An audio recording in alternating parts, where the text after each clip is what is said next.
Hi, my name is Allie, and I chose to do my PowerPoint on the education history of students with disabilities.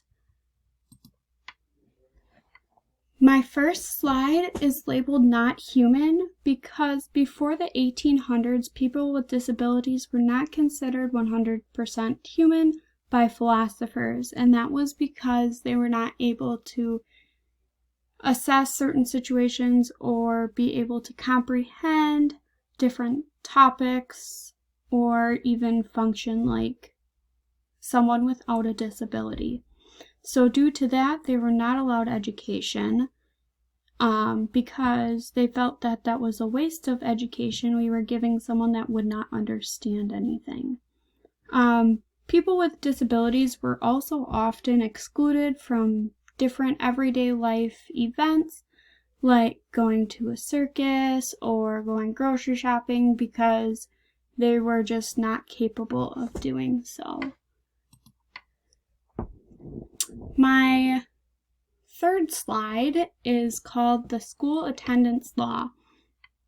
And that is because once the states passed the school attendance laws, people with disabilities were able to attend public schools, but with them attending public schools also came a downside, which was where they were isolated from others that did not have disabilities, so they were not interrupting other students that did not have disabilities. And they were not able to get the full experience of being in school, and they were just tucked into a little room without others. My fourth slide is called the most valuable court case.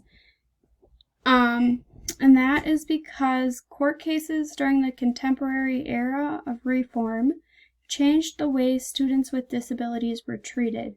So they were able to go out and do certain things and attend school where they weren't segregated from others. But the most important court case that affected people with disabilities was the Brown versus Board of Education in 1954. That is because this court case said that segregation was not right and all people deserve education, and that also included people with disabilities. So once the schools were able to change due to the court case, students with disabilities were able to be in a normal classroom with other students that did not have disabilities, so they were able to interact with their peers and not just be tucked away. So the law I would like to make would be called Decreased Stimulation Law. So that would be allowing students with disabilities, especially like autism, to have breaks throughout their day, because people with disabilities get overstimulated way faster than students without disabilities. So they could get overstimulated by a certain sound or just the commotion all throughout the classroom.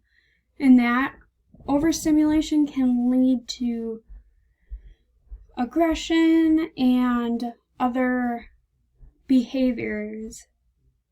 But then when they're overstimulated, they are also not learning or comprehending what is being said to them or taught to them. So allowing a student with disability a break, a different type of sensory break, to leave the classroom, to go to a nice quiet place, or to take a walk around the halls,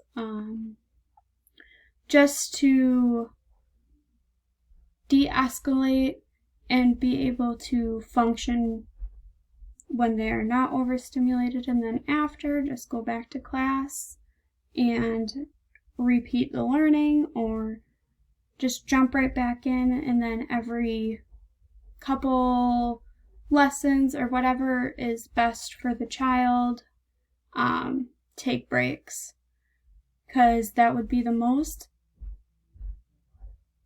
helpful for students with disabilities.